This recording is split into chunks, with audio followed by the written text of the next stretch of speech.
call the public safety meeting to order on 11/22/22 at 7:03 p.m. Present are Council President Broussard, Council People Gilchrist, Glassburn, Heeman, Kelly, Scarl, the mayor, all the directors, and we are here to discuss 2022-108, a resolution authorizing the mayor to enter into a one-year contract with TAC Computer Incorporated in order to provide maintenance and repair services to computer hardware and software in the North Homestead Police Department and declaring an emergency. Mr. Chairman, our safety director is going to address the committee. Mr. Chairman, members of the committee, as you know, the TAC contract is a regular renewal contract. This is where we get our computer-aided dispatch and our MDT support for mobile data terminals. So it's a regular renewal for the police department for the next year of service. The police department quote for next year is $19,915.80. Yes, $19,915.80. How does that compare to the last contract we had? It holds fairly steady. Okay.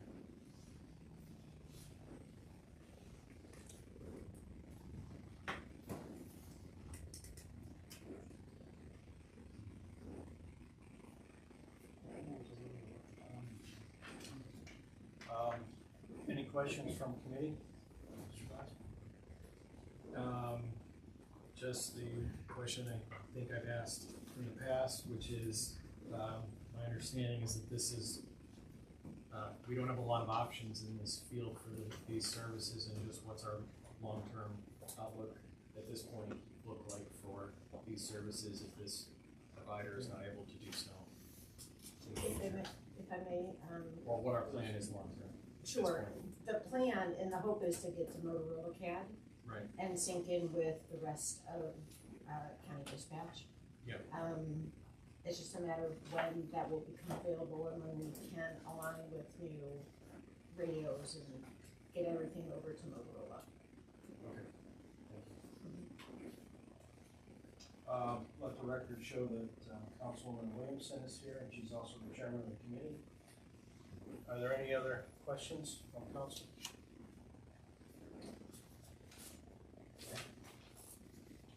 I'll turn this over to you at this point.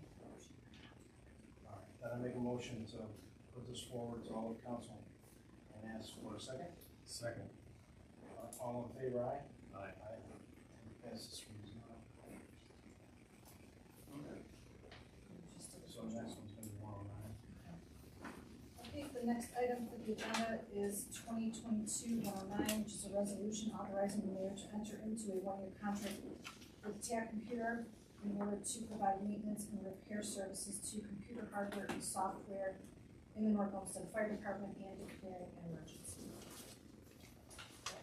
Yes, Madam Chair, members of committee, this is similar to the legislation we just heard for police. This is a renewal of their TAC contract. Again, primarily they provide our computer-aided dispatch and our in-vehicle mobile data terminals and the maintenance of that software and hardware. This next agreement for fire is $15,318.98. So it's just the straightforward renewal. Thank you, Director. Any questions from council? Is it steady also? Yes. As far as the Cost. cost. Any questions from council? All right, seeing none, then I will recommend approval of resolution 2022-109. Can I ask for a second? Second. Seconded by Councilman Kelly. All in favor say aye. Aye. Aye. Motion passes with vote of 3-0. The next item on the agenda is resolution 2022-111, which is a resolution dispensing with the formal RFP process and authorizing the mayor to enter into an agreement with Bradco to provide pre-employment testing and police and fire promotional testing services. Oh, Bradco provides our pre-employment psychological assessments for entry-level police and fire candidates. This includes an online assessment that measures crucial behaviors such as dependability, confidence, energy, integrity, restraint, and composure. They then follow up with an interview between the candidates and a Bradco consultant, and that interview allows Bradco to evaluate firsthand the candidates' interpersonal skills, strategic thinking, and problem-solving skills. They also administer the psychological assessment portion for our promotional testing as well for police and fire. With that test, it includes a combination of open-ended questions, a ranking exercise, short essay questions, and then a sentence completion section. The assessment measures things like leadership skills, decision-making, emotional intelligence, motivation, work approach, critical thinking, and problem solving. And then the candidate will also meet with a Bradco consultant and participate in what they call a feedback session. And that is where they discuss the candidate, some of their strengths and then some of the things that they need to work on. With both of the pre-employment and the promotional assessments, Bradco then provides the city with a report that contains the candidate's overall score, degree of fit, and a list of the candidate's strengths and developmental needs. The agreement, this 2-year agreement does reflect a minimal price increase. There are very few companies out here that do provide these services, and we've had very successful relationship with Bradco. They serve over 200 public entities in Ohio. Safety Director Scofield and I have met, and we are both in agreement that we would like to continue the relationship with them. Just to give you an idea of the minimal cost increase, the pre-employment psychological evaluation increased by $45. And the advanced supervisory, which would be your sergeants, lieutenants, and captains, increased by $100. And then the chiefs and assistant chiefs increased by $200.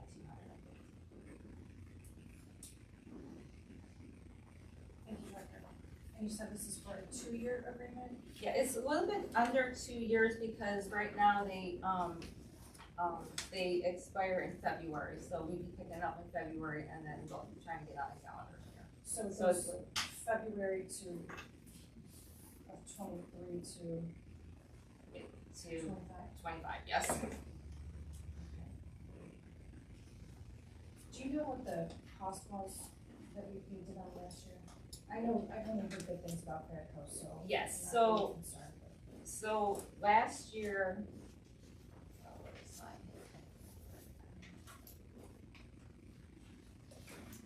Last year for the pre-employment assessment, we paid $825, and this year it's gonna be $870.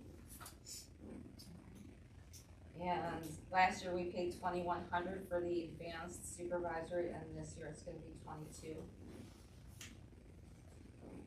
And then last year, it looks like we paid $3,500, and it's gonna be $3,750.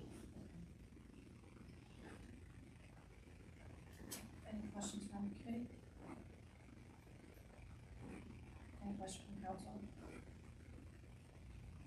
Okay, seeing none, then I will make a motion to recommend resolution 2022-111 to all council and ask for a second. Second. Seconded by Councilman Kelly. All in favor? Aye. Aye. Motion passes with a vote of 3-0. And the last item on the agenda is ordinance 2022-118, which is an ordinance authorizing the Director of Public Safety to contract for and proceed with demolition and removal of unsafe structures located at 28757 Warren Drive in the city of North Olmsted as a public nuisance, and further directing that abatement cost be certified as a lien upon said parcel pursuant to revised code 715.261 and declaring an emergency.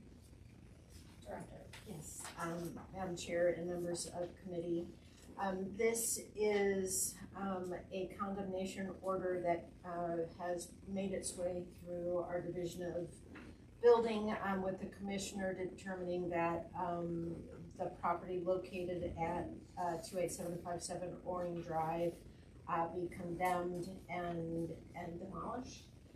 So in working in concert with the law department, they've gone through both criminal and civil prosecution activities against the property.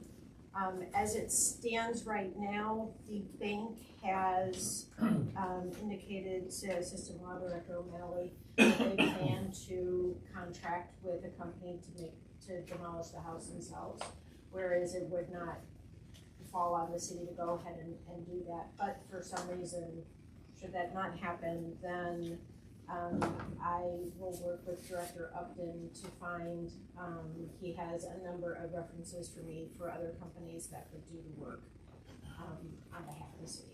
So we're hoping at this point that the bank will go through and do it themselves. So this is just precautionary at this point? Correct. Okay.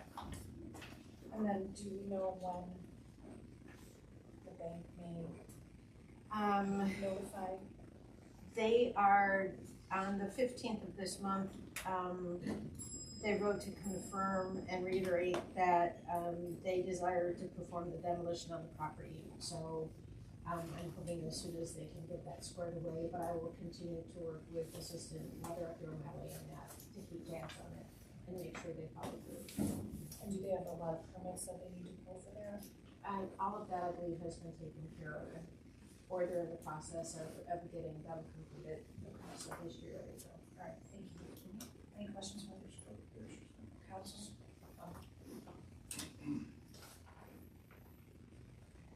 Is everybody else here? But it's just not on the table. There's color pictures of that. Okay. And it seemed like there's no questions from committee or council, then I will make a motion to recommend approval of ordinance 2022-118 and ask for a second.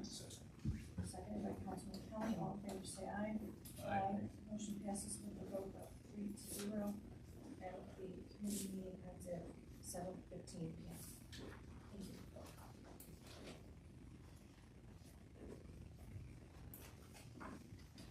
Okay, we will start the Finance Committee at 7:15 p.m. on November 22nd, 2022. Present are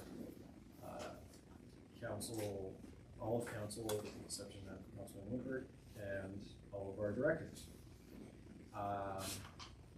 The first item on the agenda for today is 2022-110, which concerns not doing an RFP process for our personnel selection services. So, Mayor Jones, or whoever you would like to have speak to this. Personnel Selection Services administers the written portion of our promotional testing for police and fire. They used to administer our entry level written portion, but we've been utilizing NCN for that. So we won't be using that service from them anymore. This is just for promotional. They develop their test questions based on the sources that are provided to them by the safety director and then the corresponding chief, whether it's fire or police. They come on site, they administer the test, which is approximately 4 hours. The cost to develop the test is $400 per reference source with a $2,000 minimum, so that's 5 reference sources. There's also a $25 per candidate charge to administer the test for any candidates, 25 and over candidates. The agreement reflects a 0% increase. They've not changed their pricing on this. And much like Bradco is a very difficult service to find, there's not a whole lot of companies out there that do provide this. So again, after meeting with Safety Director Schofield, we were both in agreement that we would like to continue relationships with PSS. Are there any questions from committee? Any questions from council? I'll just make a comment of, I hear the reasons for continuing with this, and it sounds fine, but we've gone 5 years at this point. Just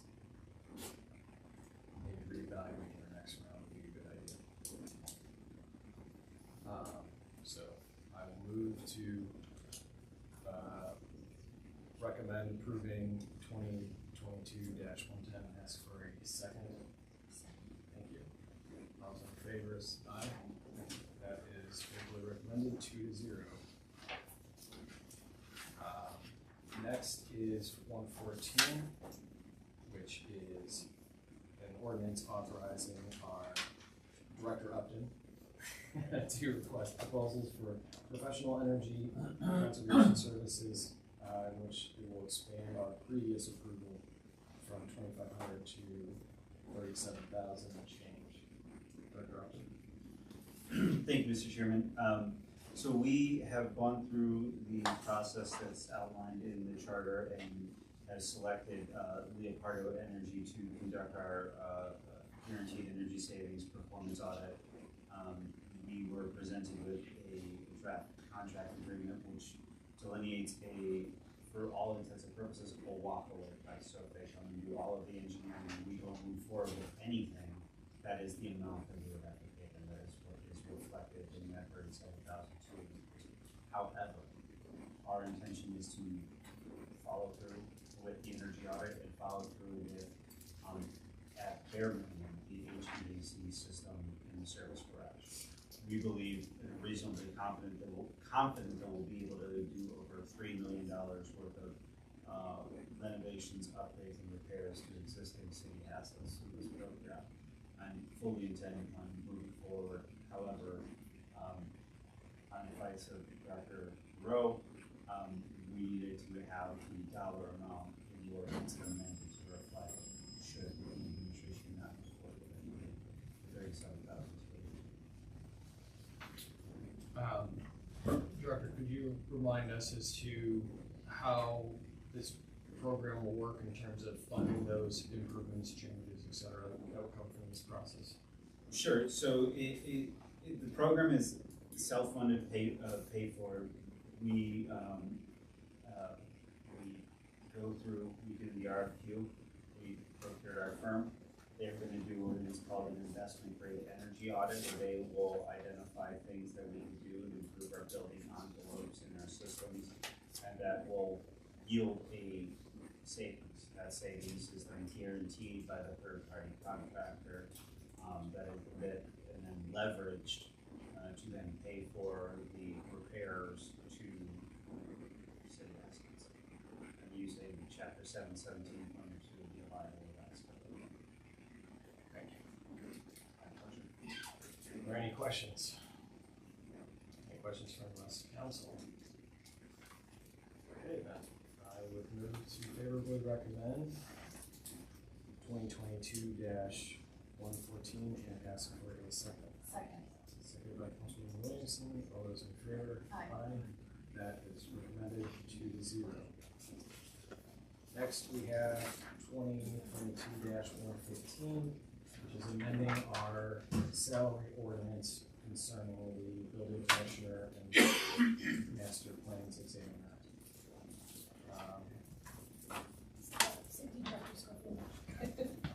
Dr. Schofield. Thank you.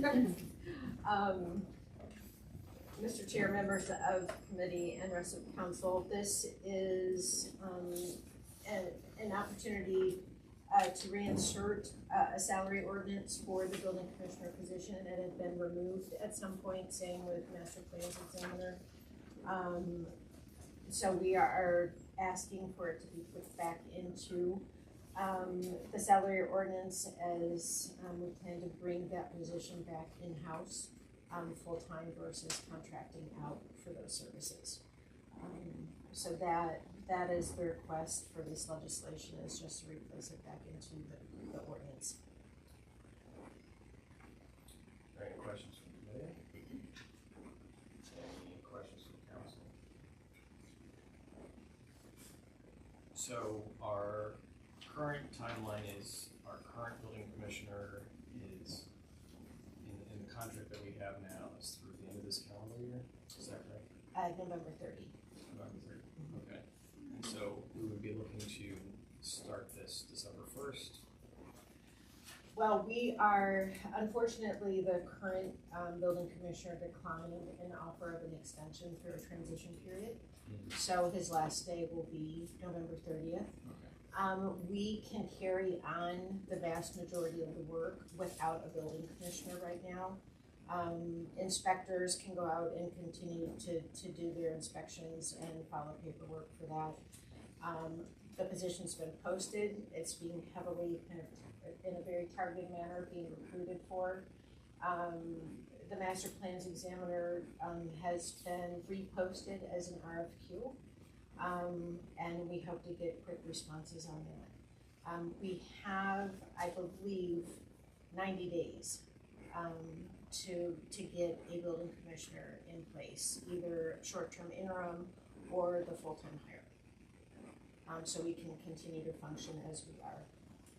When you say 90 days, you mean because there's a legal requirement, there's a... Yeah, certified building departments need to have certified building officials in place. But in interim changes like this, we have 90 days to fill that position in some capacity.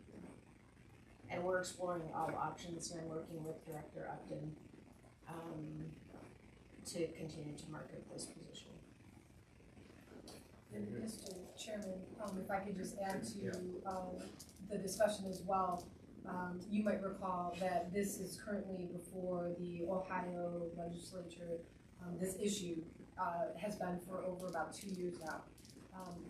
And the issue at hand is the legal requirements that are impressed upon municipalities by the state for these positions. And it's a discussion because the requirements that they're asking for are there's not a lot of people who have those certifications anymore.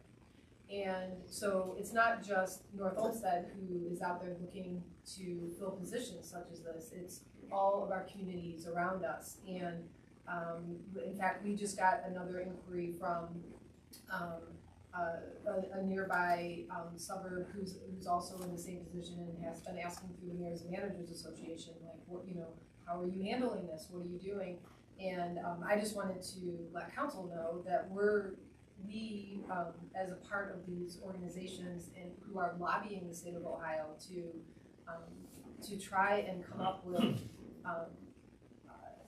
a way for cities to move forward and make sure that the people who are doing these jobs, of course we want them to be qualified, but also there has to be reasonable expectations then too for us to hire people. Can't just, this is not a position that you can just go out on the street and say, okay, you come in here and do this. It's very technical, highly specialized. So I just wanted to offer that to council as well to let you know that we're trying to do our part as well in communicating with the legislature that, these are issues that we face and we need help. Thank you both. Generate any other comments or questions from this council? If you're done with that part of it, there is amendment that we're requesting on this ordinance, and I think Mr. Carney's gonna speak to it. The pre-treatment coordinator, remember? We're asking.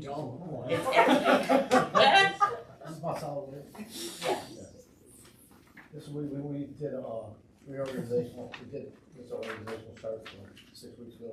Came in folks about combining 2 positions, and that's going to be a secretarial and the person to go out and check the solid waste materials, because a lot of times the person it's a full. It can be done by one person in 40-hour week, and we're asking the tax to approve this legislation. And I did know about it.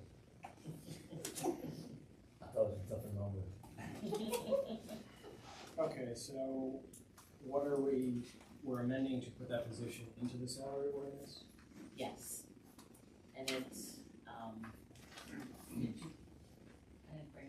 like section 7 under Department of Public Service, wastewater, and pre-treatment coordinator. And I think that we sent an amended piece of legislation to the agenda for next week already.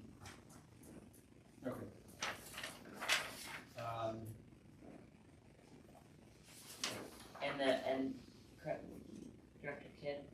did you say that the position was set, the range was set similarly to the Administrative secretaries. administrative secretary? It's just,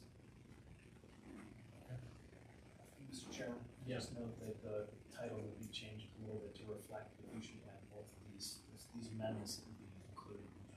I spoke with clerk today and Taylor today and discussed, we'll just tweak the title a little bit so that it reflects the action plan versus what we were doing before, which is that. Right. That we already done that. So we're amending the committee or just like? We'll recommend approval with amendments, and then she's already, I think, kind of went with the assumption that if it worked, if you guys were in favor to include these, that we would include the title as a correction as well. So I think it probably is fair that we fund the position improvement. that's why we assumed we Yeah. changed the title. So we're kind of going on the same road. thank you. All right. You must. Well, in that case, I will recommend that we amend this legislation to include the new position in the wastewater department and the title to reflect that. And with that amendment, favorably recommend to council and ask for a second. Second. Okay, all those in favor? Aye. 2-0 as amended. And that leaves us one more item for finance, which concerns soliciting RFQ for a labor negotiator for the city. Director Kidd? It's a Scope Kid show. The city has not used a professional negotiator since 2011. The technical nature of negotiating is becoming more complex, and it's expected that the financial turbulence caused by COVID-19 won't make tensions and cause some ripples throughout post-pandemic labor negotiations. There are rapidly changing court decisions, public employment relations commission rulings, and legislative changes in law. A professional negotiator will intimately be aware of all those matters and how they will affect collective bargaining. In 2022, in the wake of COVID-19 pandemic, inflation reached its highest since 1982. That's 4 decades. Utilizing an expert negotiator with skillful bargaining techniques and strategies will provide for not only a better ability to control and contain costs, but also the necessary experience to identify, understand, and properly apply contract language. A professional negotiator brings immediate expertise to the bargaining table and helps to assist objectives in the process, which will strengthen the city's negotiating position.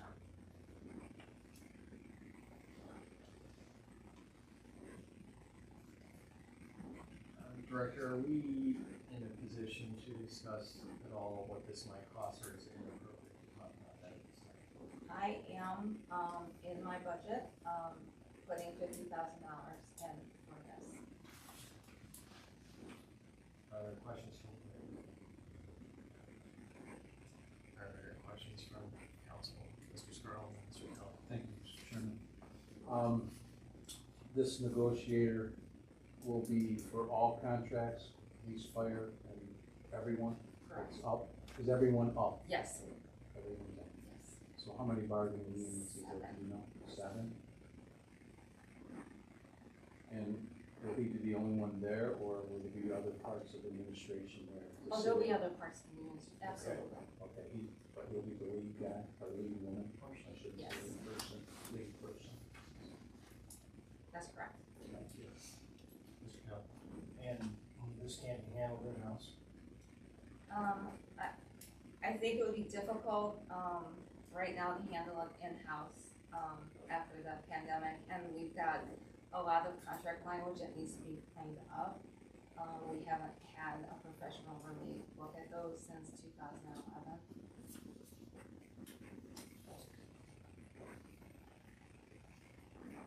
Go ahead. I'm sorry. I'm sorry. Please go ahead. Are we looking at, a law firm to do this, or are there other, people that you contract to do this? I mean, I only know that, We'll see what the RFQ brings in. yeah, okay. Mr. Chairman, I'm sorry. Director? Mr. Chairman. just to note note that under revised code 4117, the mayor selects a negotiating team, so that's a little bit different than what we normally do. I was consulted on this, and I do agree that having somebody, the situation here is a wise idea, considering the economics in play. We haven't had, it's not that we haven't had a professional negotiator since 2012, or 11, whatever it was. The prior administration chose the mayor to do it himself, and I'm not convinced that that's the best approach to do labor negotiations, because you're the top of the management pile, and sometimes it's best to get that out of the room for the and it's up to this one if she chooses to do so, but she's doing it with a team versus doing it on her own, would be preferred. So I was consulted on it, I agree, and it's the mayor's decision to do so, and select a team that she thinks will work best for the city, so I'm in support of that. Well, throwing my 2 cents in the director's mouth for that. I agree, we have a new administration, if nothing else, like them, to have the opportunity to have professional assistants doing this.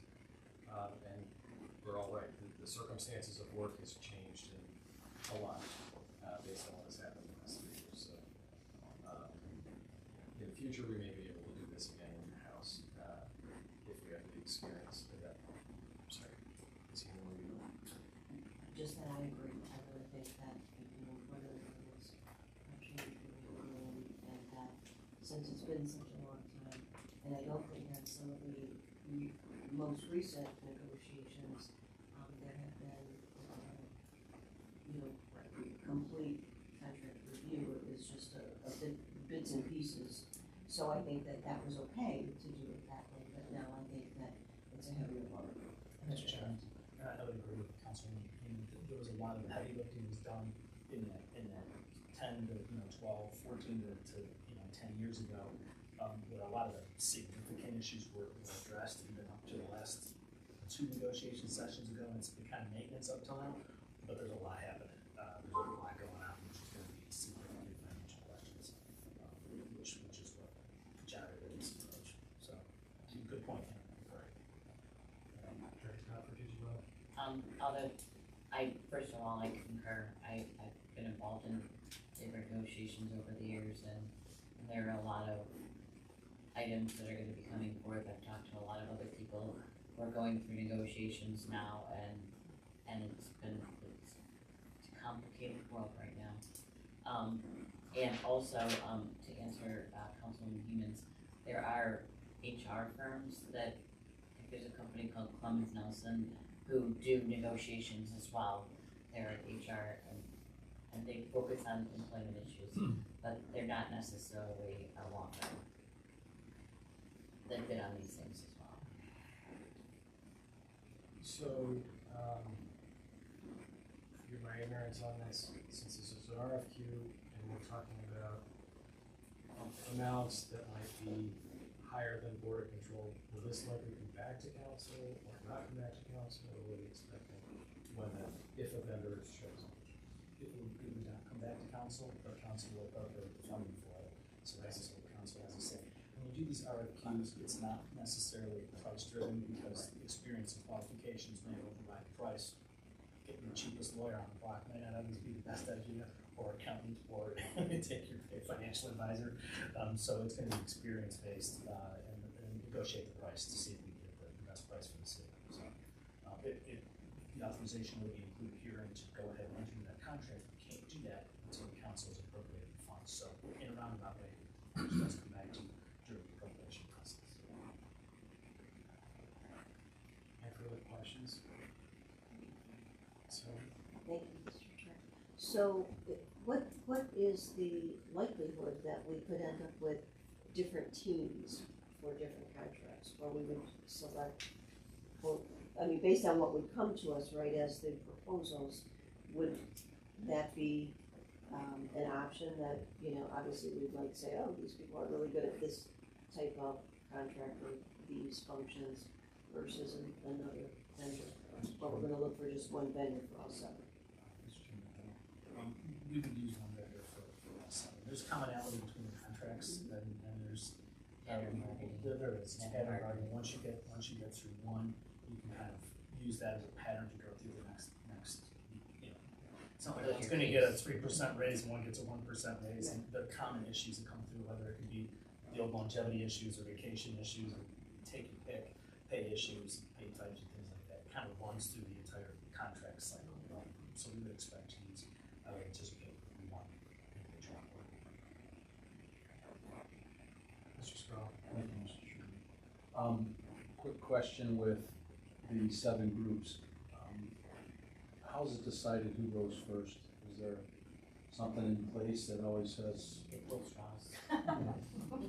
Nope. Somebody's in police and fire, police or fire usually ends up Yeah, going they first. pick amongst themselves, who's feeling it. Police and fire usually ends up going first. Usually fire. I'm not really sure why exactly, but Okay. that's We what's usually have happened the the most last issues. several cycles. But that doesn't mean that it will happen. No, it doesn't. And we didn't always have them on the same cycle either, that changed a while ago, Yes. where they were, and contracts were ending at different times, and that kind of dictated who went first, because, service was on a half year versus the beginning of the year, and they weren't always lining up. Most of them did, but not all of them, so that would kind of dictate the pace of things too, but usually police or fire, usually fire. Usually fire. And they're all in the same cycle. Yes, are. they're all in the same cycle. We did that last time or the time before, I can't remember, we kind of Oh, lined no, everybody up. it's been It's been a few years, It's yeah. been several cycles. Thank you. To line everybody up. So, coming back to the funding of this, Director Kidd, my understanding is you represented, you were saying this is in your budget. Is this something that will be part of the as introduced administration budget? Yes. Any further questions? Okay, we'll move to favorably recommend 2022-119 and ask for a second. Second by Councilman Williamson, all those in favor? Aye. It's 2-0, and that will conclude finance at 7:39.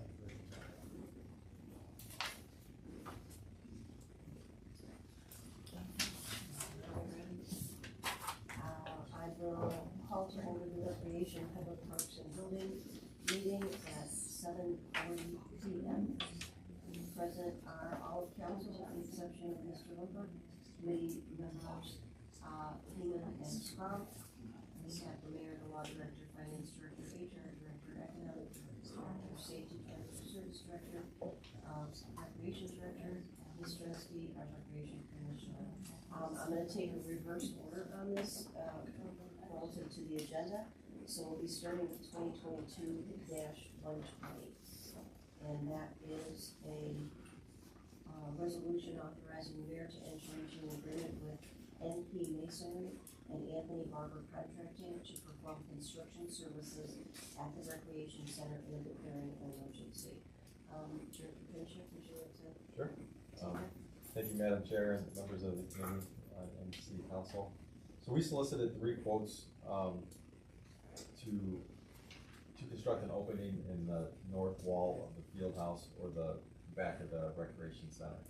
A 14-foot tall by 12-foot wide opening that is going to accommodate a roll garage door. And this is needed to accommodate all the accessible construction equipment that will be bringing in the turf, as well as just the scissor lifts, the change light bulbs, and just to do maintenance in the facility, something that's been sorely needed for quite some time. So the 3 quotes that we got, NP Masonry was the best. The other one was significantly higher, almost double, and one was significantly less and did not have hardly anything in it. So we feel this is the best quote for the job that we need done.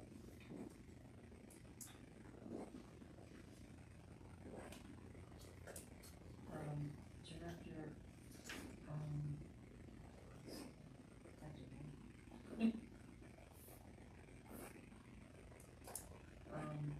when we talked about this, one of the things that, you know, as we're gonna move forward with, you know, we've really done the ice rink already. You know, we need some other, we're gonna be doing the field house. You know, the Zamboni can only be bought from one company, we found out. The access that we're going to need for some of the things that will be coming before us in the next few years, I think in our discussions, made this a very practical thing to do now in preparation for the field house. And then just other large equipment that we'll having to to be brought in to, accommodate maintenance and everything, so, I think it's a very worthwhile, item to have as an addition to the back wall of our building, and, any questions from the committee, sure? Thank you, Madam Chair. Director Pinchek, what's the time frame for that project? A week? Less than a week? So it's about a week to actually do the work, weather depending. So we're targeting the end of December after the facility has been vacated by our crews as far as the demo and the gymnastics program and the tennis courts are done. Okay, so I haven't been there to see where it's gonna go. Is it going in the middle? Is it going on one end? It's going to the left or the west of the double doors on the back of the building. On the back of the building, west. West. So on the north side of the building, but west of the double doors. So the double doors remain, so we still have that egress, but we now have the garage door next to it. And is that gonna be a chain roll up or electric? It's electric. Potter door will be doing installation of the door. Would there come a warranty with that? There does. There is. I'm sorry. It's a year warranty for cracks and maintenance work and masonry work also. Okay, thank you. Sure. Any other questions from the council?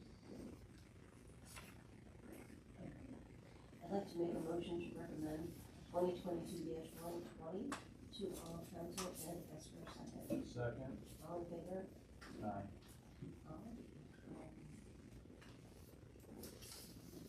Moving on then to 2022-17, which is a resolution authorizing the mayor to enter into an agreement with Poolside Adventures to install an aquatic climbing wall at the recreation center and declaring an emergency. And again, Director Pinchek, if you don't mind. I'm gonna pass out what this aquatic wall is potentially going to look like.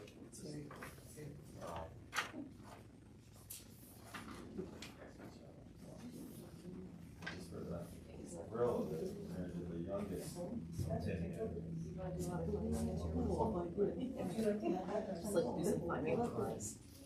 Yes. Sounds like a motion. Sounds like someone scripture. We can. Now we know why you're Okay, is this like, now, Is this this one? is slick, I think Yeah. this is very cool. So what you're looking at is a 2-panel wide by 6-panel high curved aquatic wall that is manufactured by a sole source.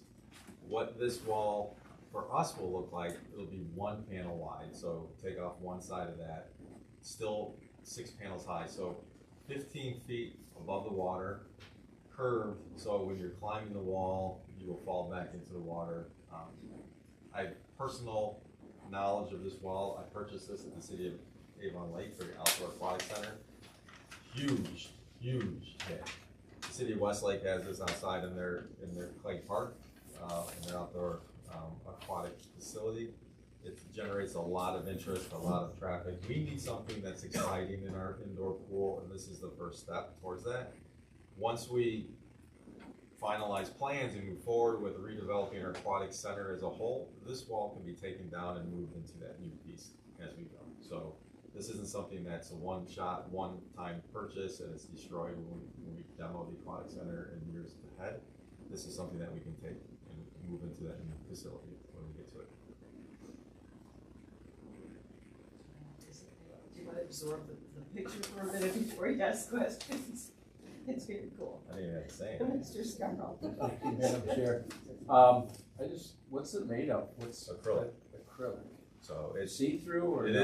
is see-through. We can have a glossy look to it if you want, but we also have swim meets in the facility, and this is going to be located in our deep end, so it's going to be important for our lifeguards to be able to see through it. So as they're watching swim meets, so it'll be see-through, so it'll be transparent, so they'll be able to see the water behind it.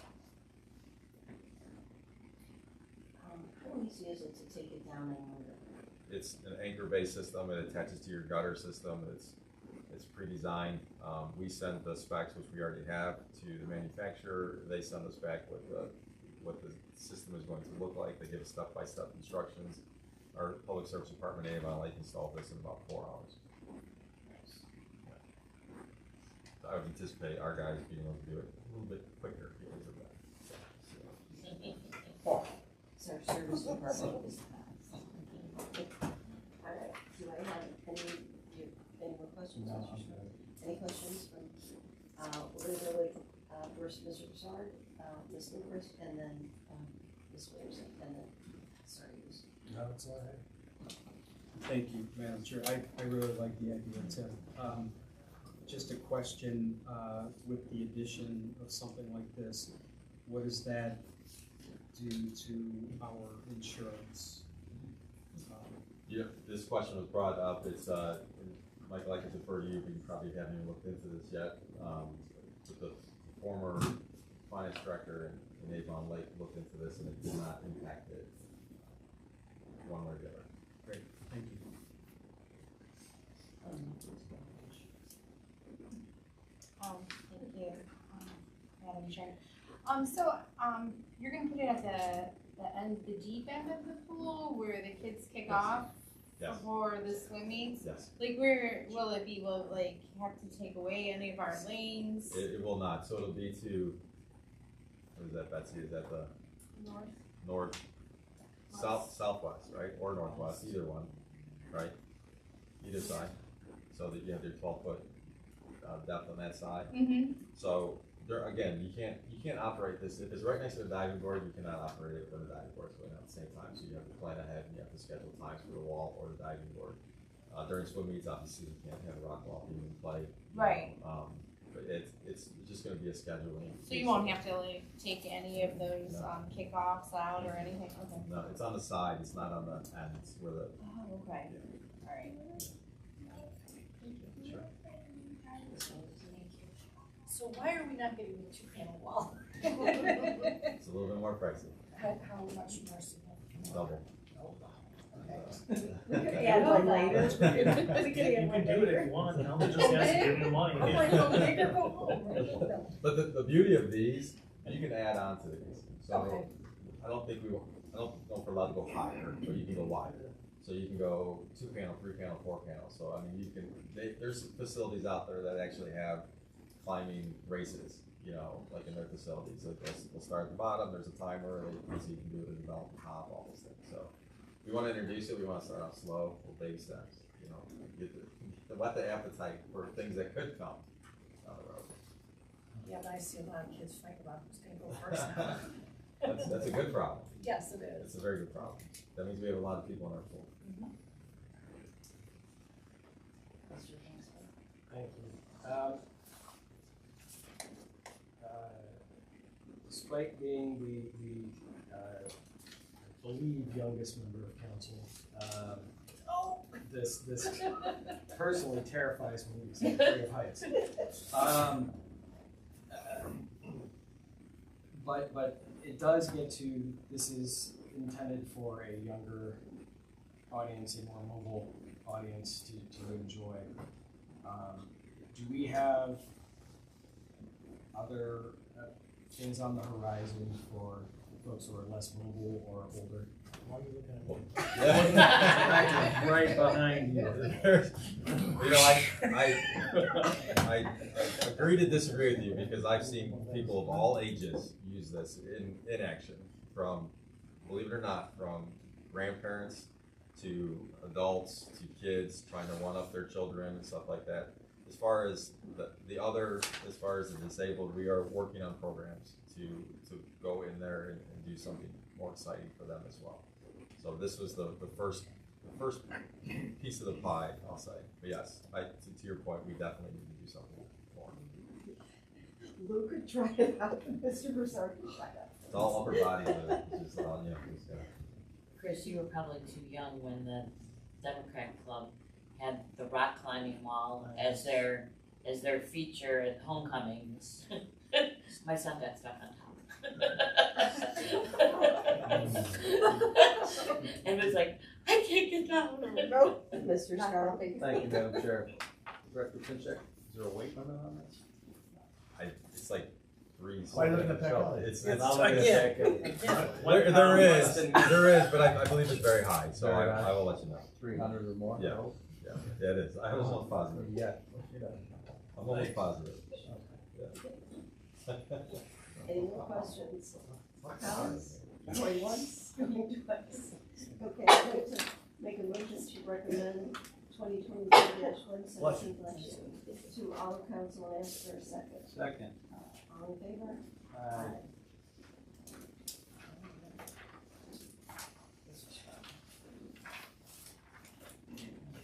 All right, and now we will move to resolution 2022-116, an ordinance establishing, ordinance number 2022-116, an ordinance establishing new enterprise program fee ranges for use of park and recreation facilities and further restating said program fees and declaring an emergency. Before we start that discussion, I want to make one point clear, and that is it's not a discussion tonight about what the fees will be. It's just, setting ranges so that then we can later revisit our fees. So I don't want anybody to get hung up on that, kind of like I did. Looking at every item going, why not this? So, Director, please. Thank you, Madam Chair. So before you, it's an increase, a small increase in the ranges, and by doing this, by adjusting ranges allows us to be more flexible, to offer more competitive rates with our surrounding communities that have rec centers, and also help offset the minimum wage increase that happens this year, again in 2023, that has happened the last couple of years. So it's a very minimal increase. If you go through the paperwork, you'll see it's just the ranges to allow us to offer a little bit more competitive price for memberships and programs. Betsy, do you want to add anything? I mean, one of the examples is for Learn to Swim. The range was, I believe, only until it was like 30 to 65. Well, we've been doing one-on-one lessons, and one-on-one lessons are more expensive. And if you do it for 10 weeks instead of 6 weeks for one-on-one lessons, it doesn't fit in the $60. So that range is increased to $200. So to give us the flexibility for different types of programs, we started one-on-one because of COVID. They've been very successful. I don't have enough instructors to do big group lessons, so the one-on-ones are good. But then that price range isn't appropriate what was in the range. So small things like that are some of the changes. And then adding in options for, obviously, the turf and taking out gymnastics and tennis. So those are the changes that are in there.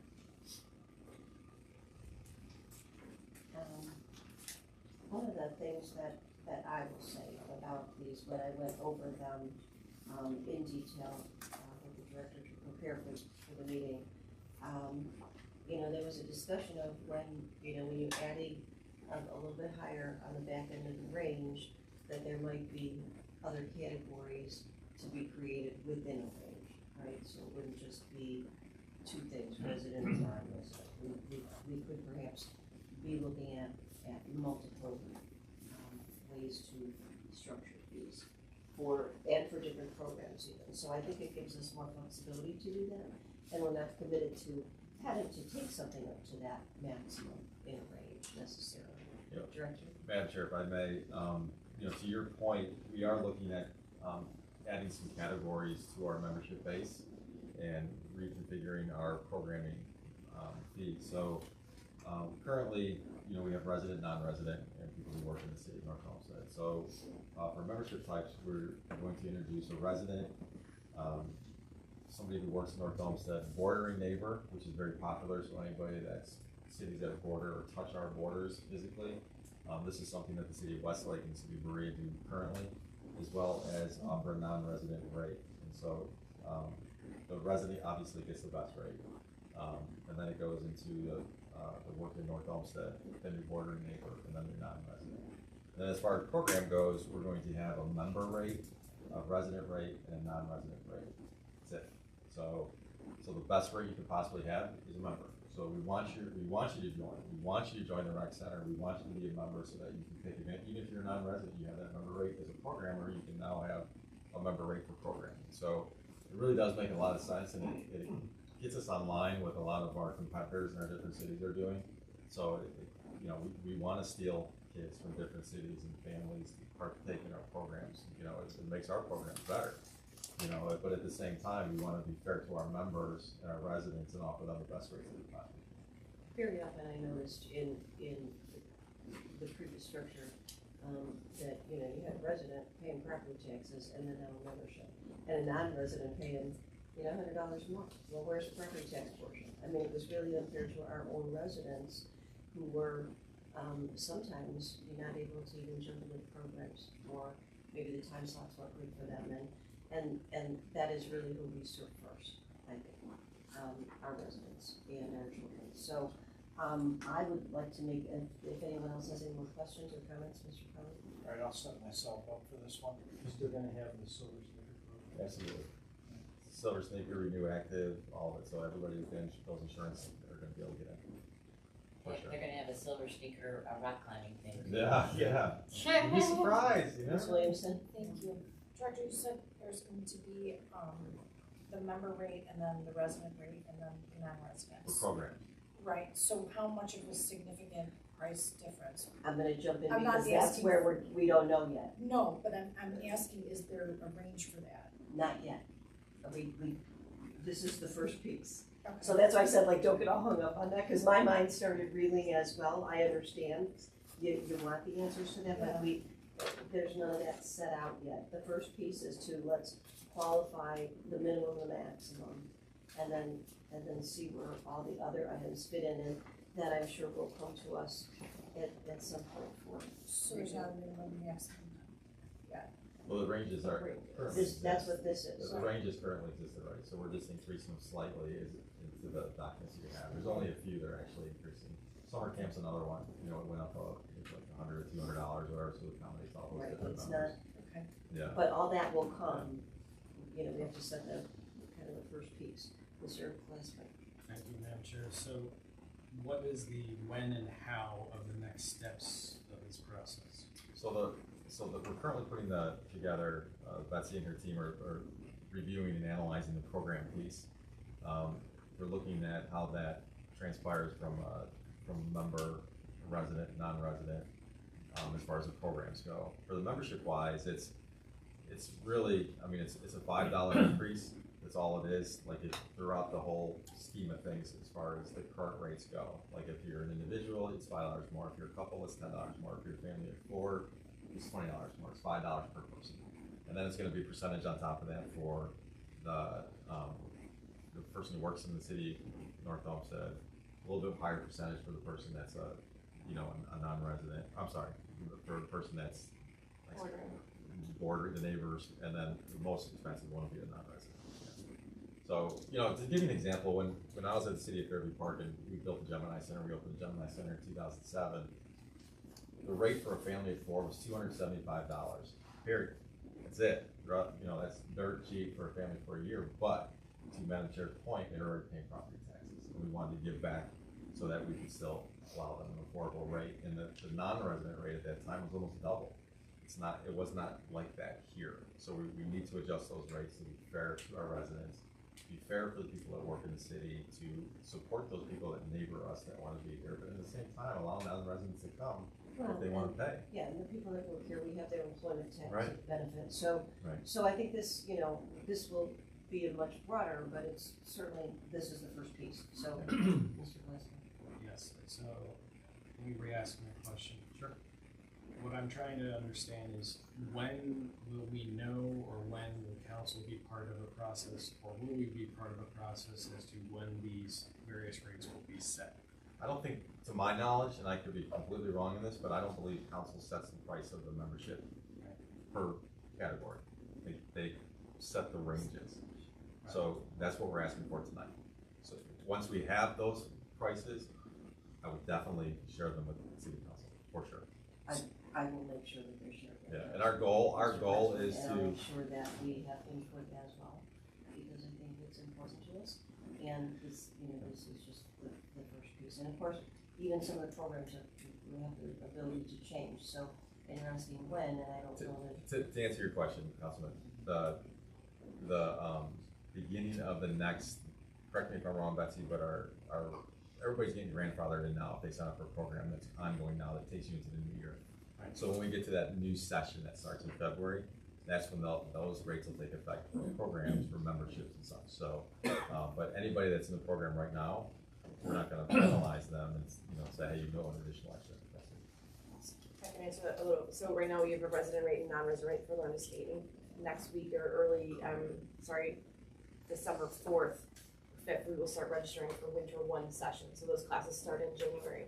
So those rates are gonna be exactly the same as they were for fall 1, fall 2. We'd like to have in place for winter 2 session, which will register in February, the member rate, resident rate, and non-resident rate. And for Learn to Skate, I would increase, we haven't increased Learn to Skate in a little while, so we would increase those prices to reflect the difference in those rates at that time. Well, I'm gonna request that it come here at least for, even just circulate by emails. Sure. For everyone to know what For they sure. have. Well, absolutely. Because I really don't, I think we've gone for so long with, in my personal opinion, being a very low residence. Right. So, with that, if there are no more, anyone, questions, then I'd like to make a motion to recommend 2022-116 to all council and ask for a second. Second. All in favor? Aye. And I would like to close at 8:03. Thank you.